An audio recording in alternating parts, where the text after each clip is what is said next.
Buongiorno, siamo con il presidente di Manager Italia Veneto Pierluigi Giacomon e oggi abbiamo presentato a Treviso l'arrivo di questo progetto. È sicuramente un motivo di soddisfazione vedere che anche in Veneto si può finalmente parlare di managerialità nel terziario. Senz'altro è una grande soddisfazione perché il Veneto è la patria delle piccole imprese. E il manager delle piccole imprese è l'imprenditore.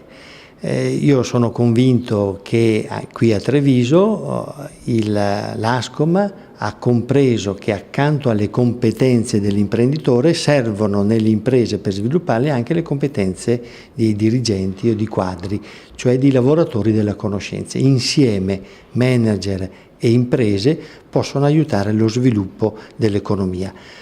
Quindi comprendere e cominciare con il primo caso a Treviso, comprendere che il mercato è cambiato, che l'economia è cambiata e che insieme imprenditori e manager vogliono reagire alla crisi è motivo di grande soddisfazione. Grazie.